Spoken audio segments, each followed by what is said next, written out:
मैकमन sir. हाँ जी। Good afternoon sir. Good afternoon sir. Good afternoon sir.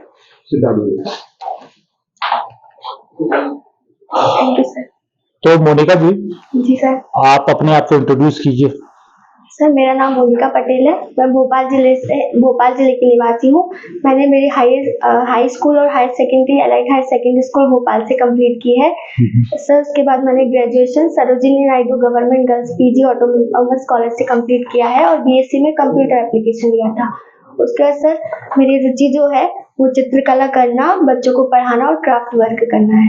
Sir ये civil सेवक बनने के क्रम में मेरा प्रथम साक्षात्कार है। ठीक है, आपने यहाँ पर अपनी हॉबीज बताई है कि चित्रकला करना, तो किस प्रकार की चित्रकला आप करती हैं? सर जो थीम बेस्ड पेंटिंग होती है, जैसे कि आपको कोई टॉपिक मिलता है उसके बारे में बनाना। जैसे अगर आपको अर्थ संरक्षण के पृथ्वी को संरक्षित करना है तो कैसे बनाएंगे। तो सर जो कॉम्पिटिशन्स होते हैं चित्रकला के, अधिकतर उसमें हिस्सा लिया था, तो हमेशा टॉपिक पे चित्रकला करना अच्छा लगा। अच्छा, आप एक चीज बताइए, मध्य प्रदेश में एक चित्रकार हुआ करते थे जो बिंदु शैली के लिए बड़े प्रसिद्ध थे, आपको उनका नाम मालूम है? सर बिंदु शैली जो नेल से बनाते हैं, कीलों से बनाते हैं, जहाँ तक हम जो वाजिद खान है सर जो इस चीज के लिए फेमस है। चलिए ठीक है, आपने और लिखा है इसमें क्राफ्ट वर्क। जी सर। क्राफ्ट वर्क क्या है? सर क्राफ्ट वर्क मतलब जो वेस्ट मटेरियल होता है उसको यूज करके कुछ इनोवेटिव या कोई डेकोरेटिव बनाना। तो आपने कहीं पार्टिसिपेट किया है क्या किसी बड़े लेवल पे? पार्टिसिपेट नहीं किया है, लेकिन जो घरेलू जो चीजें निकलती हैं जिनका यूज करके बनाई है बहुत सारी चीजें, और कॉलेज स्तर में भी भाग लिया था। और सर जो विद्यालय स्तरीय प्रतियोगिता होती थी या जो एग्जीबिशन लगती थी उसमें भी हिस्सा लिया था। और ये मिशन समर्पण क्या है? सर मिशन समर्पण कोविड के दौरान कोविड के दौरान एक समूह बनाया गया था जिसमें 11 टीम्स मिलकर काम करती थी। तो सर उसमें कुछ टीम थी इमोशनल सपोर्ट सिस्टम प्रदान करती थी, कुछ टेक्निकल काम देखती थी कि जैसे किसी को अगर ऑक्सीजन सिलेंडर या सर जो भी बेड हुआ, ये सब इंजेक्शन हुआ, इसकी अगर किसी को कमी है तो हम लोग का पूरा सर एक समूह था जो मिलके काम करता। आप किस में काम कर रहे थे? सर हम इमोशनल सपोर्ट सिस्टम में और अवेयरनेस वाले में। तो चलिए बताइए क्या क्या अवेयरनेस आपने फैलाया, कुछ आपको ध्यान होगा? अवेयरनेस के लिए जो भी सरकार के जो गाइडलाइंस आती थी उसको सर जितने भी सोशल मीडिया साइट पे, जैसे हम फेसबुक पे थे तो सर फेसबुक पे स्टोरी लगाओ और जो अपने से संबंधित जो लोग थे उनको उसके बारे में बोलो कि आप ये जो हम आपको भेज रहे हैं इसको आप और लोगों को भी अवेयर करो। तो एक लिंक बनती जाएगी कि जब सभी लोग अवेयर होंगे अपने एक एज ग्रुप के तो वो दूसरे लोगों को भी करेंगे। जैसे अब सर हमारा जो गांव है वहां पर अवेयरनेस की कमी थी उस टाइम, तो हमने उस टाइम हमारे जैसे रिलेटिव्स को बोला कि आप ये पढ़े, थोड़ा समझे, उसके बाद गाँव में इस चीज को प्रमोट करें। तो आप कहाँ के रहने वाली है हुजूर? सर हम भोपाल के ही है। भोपाल में कहाँ, आपका गाँव कहाँ पड़ता है? सर गाँव नरसिंहपुर में है। अच्छा, आप काम कहाँ कर रही थी, भोपाल में या नरसिंहपुर में? सर भोपाल में, लेकिन अवेयरनेस स्तर पे तो हमने सभी जगह जो कर सकते थे उसमें किया। ठीक है। आपने चित्रकला की जो हॉबी बताई आपकी, जी सर, उसमें चित्रकला में टाइप ऑफ तो वो ड्राइंग रहता है। जी सर। आप कौन से टाइप का करते थे? सर जो नॉर्मली हमने लगभग सभी चित्रकारी की है, जैसे जो ऑयल पेस्टल होती है, क्रेयॉन से बनती है, पेंसिल कलर से बनती है, या जो साधारण जो पेंसिल स्केच होता है उससे भी जो होती है वो सब की है। जो कॉफी पाउडर से होती है वो वाली भी की है। सर पेबल आर्ट जो होता है जो पत्थरों पे बनता है बेसिकली वो वाला भी किया है। ग्लास पेंटिंग जो होती है तो सर जो घर के कांच टूट जाते हैं तो उसके ऊपर ग्लास कलर से कुछ इनोवेटिव बना के, जैसे कोई भी भगवान जी का चित्र हो या कोई भी फ्लावर हो, इस तरह से बना के उसको थोड़ा सा अट्रैक्टिव बना। एंशिएंट पत्थरों पे कुछ आप अजंता वगैरह कभी गए हो क्या? नहीं सर, नहीं गए। वहाँ पर कलरफुल ड्राइंग्स अभी भी है? जी सर। ये कब की, मतलब वहाँ तो बुद्धिस्ट सारी ड्राइंग्स, तो तब के कलर्स इतने टाइम तक 2000-2500 साल टिकते हैं, इसका क्या केमिकल वो है? सर केमिकल के बारे में तो नहीं पता, लेकिन ये पढ़ा जरूर था हमने कि उनके जो रंगों प्राकृतिक रंग होते हैं और सर जो चमकीले कलर यूज करते थे वो लोग, और जो खेड़ू और खड़िया से बनते हैं जिसमें से जो ब्लैक बेस बना के उस पर रेड कलर से चित्रकारी करते थे। और कहीं कहीं ऐसा देखने को मिला था कि जो बेस कलर होता है वो ब्लैक होता है और रेड उसके ऊपर। पेंटिंग स्टाइल को कहते क्या है? नाम क्या है? फ्रेस्को मुराल पेंटिंग बोलते हैं सर, जहाँ तक हमें याद है।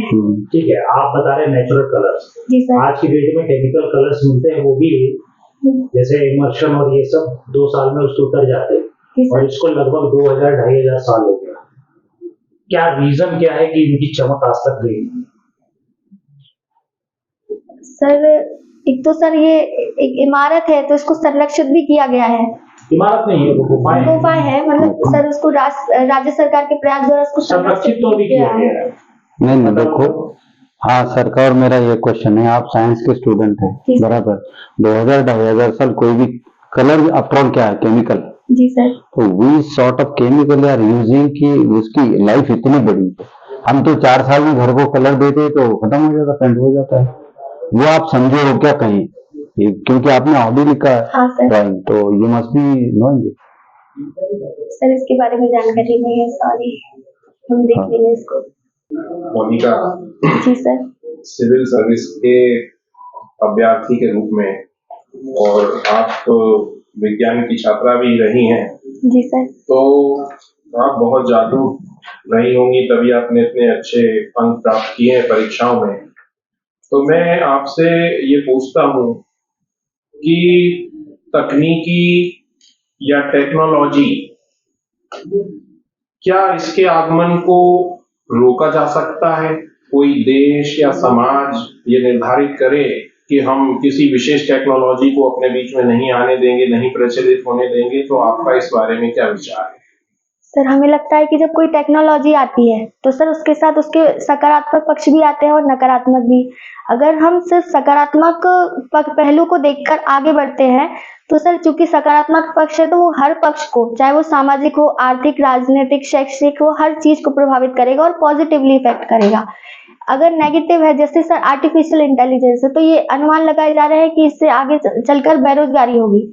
तो सर इसको नेगेटिव इसलिए भी लेंगे कि बोला जा रहा है कि बेरोजगारी होगी, लेकिन सर पूरी तरह से बेरोजगारी नहीं होगी, क्योंकि जब नया सिस्टम आता है तो उसको हैंडल करने के लिए भी एक मैन पावर लगती है। तो सर बेरोजगारी पूरी तरह से समाप्त नहीं होगी। और हम जैसे नकारात्मक पक्ष है तो ये यूज पर भी डिपेंड है। जैसे सोशल मीडिया आया था एक पॉजिटिव चीज के लिए कि इसको अवेयरनेस का, और आप जिनसे संपर्क स्थापित नहीं कर पाए आप उनसे जुड़ने का माध्यम बना, लेकिन लोगों ने उसका उपयोग अगर गलत किया है तो ये समाज के लोगों को भी समझना पड़ेगा कि टेक्नोलॉजी के दोनों पक्ष होते हैं।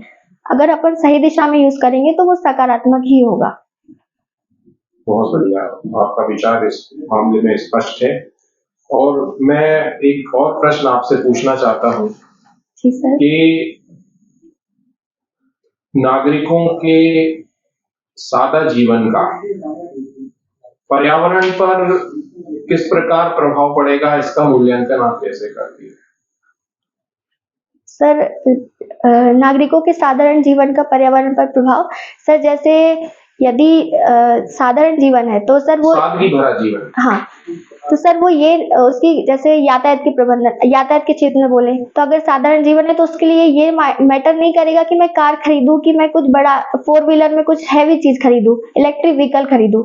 जबकि सर उसका मतलब उसे ये पता है कि मुझे अपने लक्ष्य पे अगर कोई निर्देशित स्थान पे जाना है तो सार्वजनिक परिवहन भी है, तो वो ये किसी और को दिखाने के लिए खुद का मतलब किसी और को संतुष्ट करने के लिए पर्यावरण पे इम्पैक्ट को नुकसान नहीं पहुंचाएगा। और सर कई सारी चीजें हैं, जैसे कि अगर डोमेस्टिक उसमें देखें तो फ्रिज है, कई लोगों के लिए वो जरूरत नहीं है। ग्रामीण एरिया में देखें तो आज भी चीजें चल रही हैं सर, जैसे हमारे गांव में फ्रिज नहीं है लेकिन जो चीजें फ्रिज करता है वो और चीजें भी कर रही है, तो वो पर्यावरण के लिए सकारात्मक है, क्योंकि फ्रीजर जो होता है वो क्लोरोफ्लोरोकार्बन जो ओजोन को नुकसान पहुंचाता है। तो सर साधारण जीवन से कई फायदे हैं। साइकिल का भी यूज करते हैं कुछ लोग, क्योंकि उन्हें पता है इससे साइकिल एक तो इको फ्रेंडली है और सेहत के लिए भी है। तो साधारण सर पर्यावरण को तो सकारात्मक है। सादगी का प्रभाव सकारात्मक है पर्यावरण के ऊपर, ये आपका विश्वास है? जी सर। और कुछ और मैं आपसे, जो आपने आर्टिफिशियल इंटेलिजेंस की जी। बात कही है, तो आप इसका कोई सकारात्मक पक्ष देखती हैं? जो हम व्यर्थ में डरे हुए हैं सभी बुद्धिजीवी आर्टिफिशियल इंटेलिजेंस से, तो इसका कोई एक सकारात्मक पहलू आपकी दृष्टि में है अगर, तो आपके विचार में है अथवा नहीं है, तो आप हमें उसके बारे में बताइए। सर आर्टिफिशियल इंटेलिजेंस का जैसे रोबोटिक्स है उसमें यूज कर रहे हैं, तो सर रोबोटिक्स में 2 मिनट सर, हम थोड़ा सा जी, टाइम विचार करें, आप हमसे बात करें। आपने रोबोटिक्स की बात करके ही सब स्पष्ट कर दिया है वैसे तो। हाँ सर, जैसे एजुकेशन की बात करें तो आर्टिफिशियल इंटेलिजेंस में वर्चुअल रियलिटी, जैसे किसी बच्चे को पढ़ाना है तो सर जो प्रोजेक्टर वाला सिस्टम है, आप उसको पूरी तरह से एआई बेस्ड बना के बच्चों को पूरा 3D चीजें बताकर उनकी और उत्साहित कर सकते हैं। और सर नेगेटिव इम्पैक्ट तो यही है कि जो वो भी एक मशीन ही रहेगी कि कई बार सर जैसे सामने अगर है मानव है, अगर उसको सर जैसे हम बोले कि युद्ध में रोबोट की बात कर रहे थे, तो रोबोट को नहीं पता कि सामने नागरिक है कि सैन्य वाले, अपोजिट साइड वाले, तो उनमें ये चीज है कि उनमें निर्णय लेने की क्षमता तो है, लेकिन वो उनमें बौद्धिकता नहीं है कि मुझे इनको मारना है कि दुश्मन को मारना है। तो ये नेगेटिव है सर। पॉजिटिव तो काफी सारी चीजें हैं। इसमें भी आपका विचार स्पष्ट है एकदम। और एक मैं बस अंतिम प्रश्न और आपसे पूछना चाहूंगा जी सर। कि कोरोना पीरियड में जो ऑनलाइन क्लासेस जो लगी मोबाइल और इन चीजों के माध्यम से, और इसकी बहुत अधिक निंदा हुई कि नहीं ये सफल नहीं है ये प्रयोग, फिर भी इसका कोई सफलता आप देखती हैं कि यदि ऑनलाइन हम एजुकेशन बिल्कुल ही नहीं करते और हमने की, तो इसमें कोई एक सकारात्मक पक्ष आपको कोई आपके विचार में हो तो हमें बताएं। सर इसके लिए हम हमारे ही एग्जाम्पल लेके आपको बताते हैं, जैसे कि कोविड का जब लॉकडाउन लगा था और उस टाइम पढ़ाई के लिए मतलब आवागमन साधन नहीं बनते, तो कोचिंग इंस्टीट्यूट कहीं जा नहीं पाए, तो सर उसके बाद ऑनलाइन हमने चीजें सर्च करना चालू करी। तो सर ऑनलाइन हमें मतलब जो बुक्स में नहीं है उससे बेहतर हमें कई सारी ऑनलाइन चीजें मिली और फिर हमने वहीं से हमारी कंटिन्यू पढ़ाई करी। सर इससे ही हमारा 2019 का एग्जाम जो मेंस था उसमें हम अच्छा कर पाए थे, तो ये फायदा है। नहीं, ऑनलाइन टीचिंग को आप 10 में से कितने मारते हैं? सर इसके कुछ सकारात्मक भी पक्ष है और नकारात्मक भी है। सर स्कोर देंगे sir 7। As per Indian Constitution, you are belonging to OBC. जी सर।